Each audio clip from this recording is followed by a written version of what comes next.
Loktargar friends, hey everybody, it's Jason Blaha here, and it's time for another Orc Mode workout. And today was Dynamic Effort Bench Press Day. Man, today was interesting. It was interesting. And it's because I noticed as I got further into the workout that I just simply have to build more work capacity on all my pressing strength. Things like my chest and more importantly, my triceps. Like my back strength has been going up, but my work capacity is not where it needs to be, so I'm going to have to keep working on it.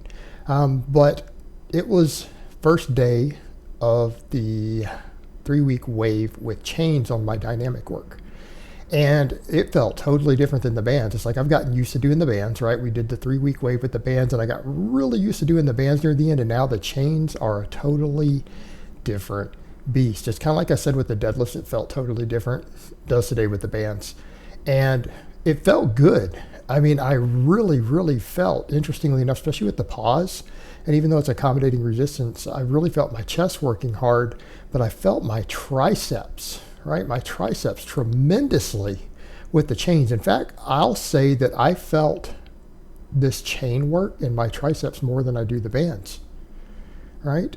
Like I absolutely noticed it. My triceps were almost cramping off of this. So, again, I've talked about my tricep weakness being an issue of me, training chest and triceps both, trying to get a good amount of workload on both, thicken both up to help my bench press. But I felt like my triceps have been a weak link. And the chain work really beat my triceps up. And it's interesting, because we would think with the accommodating resistance on the bands and, the overspeed eccentrics and all that, it doesn't feel anything like the chains do on my triceps. Even with similar weights on the bar, like as far as the weight goes before the accommodating resistance, totally different animal. And to the point to where my triceps were actually exhausted just from the dynamic work.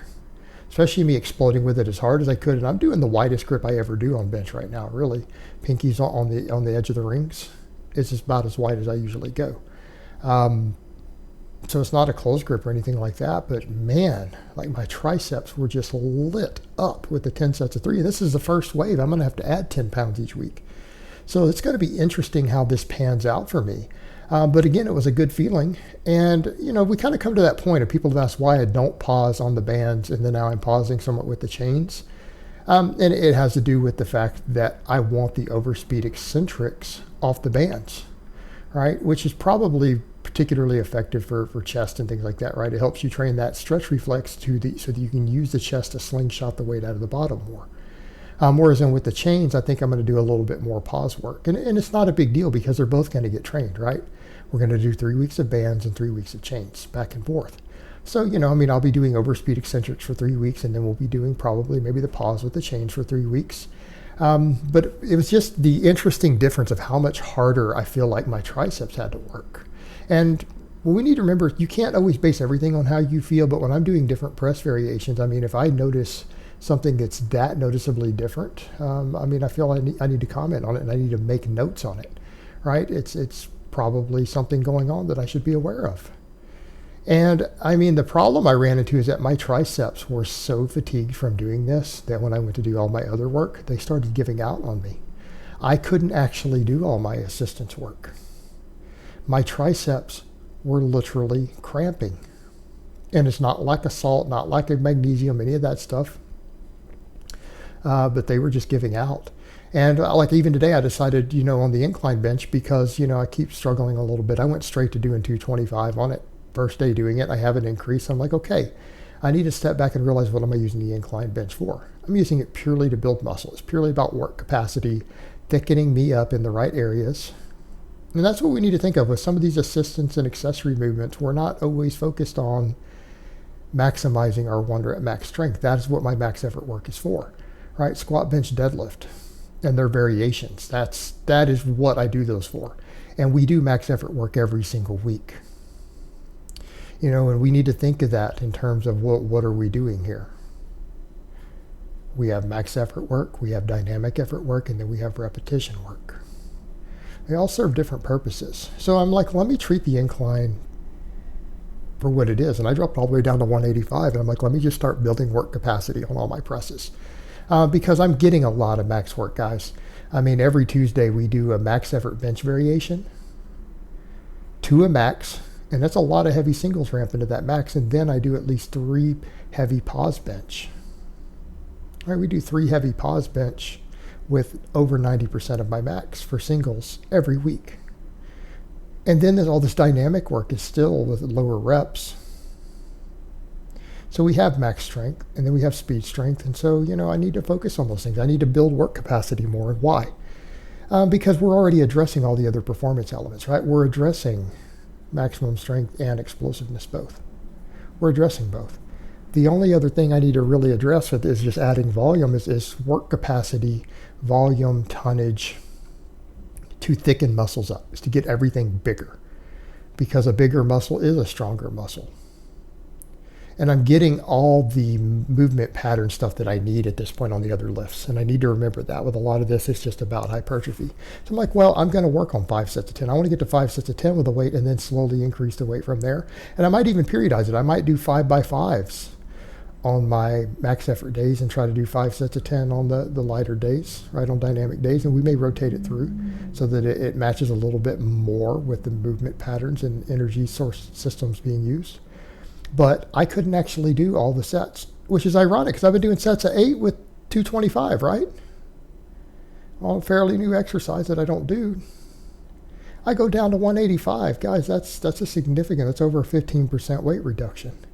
And I got 10s at first. I get to the 5th set and I think I only got like 8 or 7. I lost count, but I know I didn't get to 10. And I felt like I wasn't going to be able to rack it. And it wasn't just triceps. My triceps were giving out. But because my triceps were giving out, I really felt my chest, my delts, everything, my entire upper half of my chest, my front delts, even my pec minor up there, which I could feel separately. I don't feel that work on any other benching. I felt all of that. It was all just giving out. It was giving out. It was given out. But that's good. I mean, how do we build work capacity? We challenge ourselves. We pick weights and we try to hit target reps and sets and try to get as close as we can to those numbers and get stronger.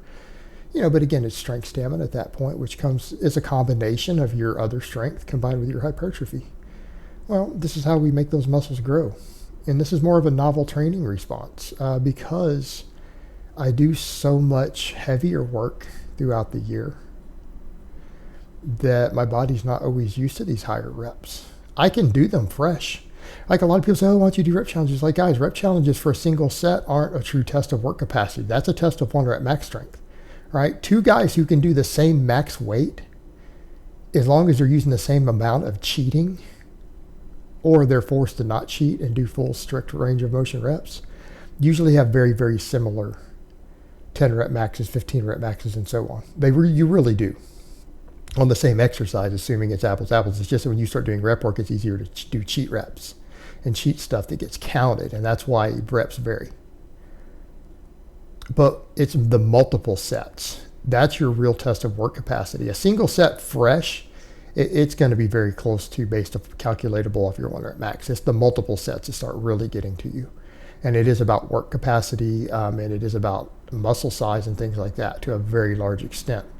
Because at a certain point, your max strength starts cutting out on you, right? And it starts to be less and less of a factor. Now we're getting to just straight hypertrophy, which will affect strength, stamina, and those things. And, certain energy sources being stored in your muscles, how much ATP you store, things like that. So I'm going to have to train these things more, right? I'm going to have to thicken up. I've got to get bigger. We've got to get bigger. We got to get leaner. Because if I can be at the same weight, if I could gain 10 pounds of muscle in the right spots and lose 10 pounds of fat, that will make me a lot stronger at the same body weight, right? Of course it will. It's always better to have muscle than fat for any given pound on your body in terms of strength.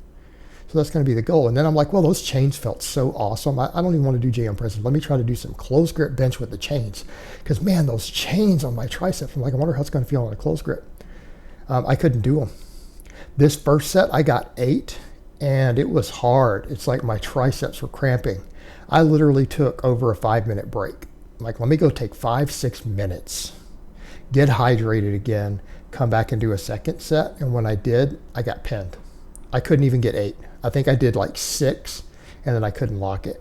So it just stuck on the bottom. I was okay, my triceps are done.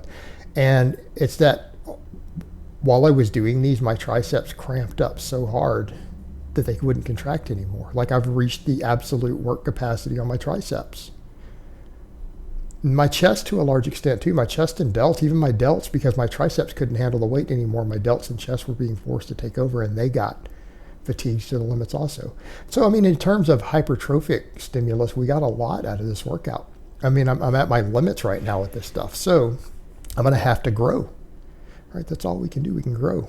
But, you know, we have the weekend coming, so we can grow. But this set, I couldn't complete it. It started strong, right? But I just completely ran out of steam. I got to where I think I couldn't lock it. Couldn't lock it. And it came down, like right there, I couldn't lock it anymore. And, you know, that was the end of it. These workouts are going to get longer and longer. So things like all these accessory movements, these smaller movements, I'm skipping my setups. We're just going straight to the work sets. We don't need to see me walk into the things. We don't need to see me picking everything up because this is getting long and I should have done more sets. I literally planned on doing 5 sets on my close grip presses. And so again, the workouts are going to get longer and longer as we do more accessory work. So I decided to do these a little different today. I'm like, look, just for brevity, I'm going to go ahead and just use my 2 dumbbells instead of a kettlebell. And we're going to do my 5x10. And I'll just put 1 foot forward so that I can lean forward to do these so that we can get the side delt more while keeping my thumbs up. Because that's how we avoid shoulder issues. Turning that pinky up like bodybuilders do on this shit is why they feel it in their shoulders, because it's damaging the glenoid. It's crushing it. And that's really dumb. You can lean forward if you need to get more side and rear delt, right? And you can keep your thumbs up. Just what I'm doing here. And I'm not that worried about these as far as being able to increase weight. I'll just increase work capacity. I'll increase density. Like I don't necessarily need to go buy bigger dumbbells because it's a finesse movement. If I get to a point where I'm doing 5 sets of 20 with these same dumbbells, hey, my delts will probably be pretty big. And it's always going to be after doing other work, right? This is just a smaller exercise to make sure my side delt, my traps, stuff like that are getting enough volume that they're going to grow when I'm not doing real overhead work. Because rows, incline bench, flat benching, all that stuff do grow your delts. We're just kind of hitting those other areas to create a more stable shoulder girdle that will carry over to my other exercises. And it's a safety thing, right? A lot of that, you're not even worried about the aesthetic look, because honestly, unless you're pinning in your delts, you're not going to look like a bodybuilder's delts. They have the delts they have because they're injecting directly into their delts, not always hypertrophy. So at a certain point, you're just trying to put a little meat there just to give a more stable platform to bench from. And that's all I'm doing. And a little bit of extra work in that area will help. And then we went to my strict curls. The first set was hard. Like you're seeing me struggle with it because I haven't done these in a week. And getting everything set to where my back and my obliques and everything don't cramp because of all my other training the last 2 days. Was a little tough, but the next 4 sets were easier, right? I just had to learn to get set more stable, get my knees locked out, get pressed hard against that upright. You know, and that's the difference. The strict curls are their own beast. They're their own beast. You know, some people be like, wow, you're forced to use a lightweight. It's like, do them up against something to where you can't move and you have to keep your head and your back and your butt completely pressed against it. And you can't take them away from it on the eccentric. Like your head has to stay in contact. You will not be able to do the same weight you think you can do with a really strict curl. Like you guys need to understand, we're not talking about cheat curls. Like if you guys go look at the strict curl records, like people who can do a strict curl with 150 pounds are like at the world level in this sport, right? Like people who can do well over 100 pounds on a true strict curl like this, these are the guys who are winning like titles in the strict curl. It's harder than you think it is. It's tough. And some people say, well, why are you doing so narrow? Because that's where you get the most muscle involvement through the entire arm. That's where guys can lift the most weight with it, and it has to do with more brachialis and stuff involved. And let's come back over to the point. Why am I doing curls? Not just for bicep. I need the brachialis and other stuff to grow to improve my bench and improve my rows and everything else. So I'm also using the grip that's going to allow me to bring the most arm into it, right? We're trying to get as much arm involvement as we can. We're trying to thicken everything up to create that better platform for benching. It helps you out of the bottom of your bench press a little bit. And this will help carry over to my rows. So we're trying to add, we're not trying to just isolate one part of the upper arm. We're trying to get the brachialis and other stuff as involved as possible. So just something to keep in mind there. So this is about doing that. But at the same time, because the strict curl is a competitive lift, I'm like, well, let me go ahead and do this. And then that way I'm not cramping my lower back and everything else up as much, because I'm able to take a little bit of it out, because that stuff gets so much other work that could be a limiting factor for me on curls. And we can just focus on the arm development end of it. And since it's a contested lift, I don't feel as much like I'm doing pure fluff and pump. All right, guys, but that's really all I have to say on that today. I hope it's been informative, and I will talk to you guys next time.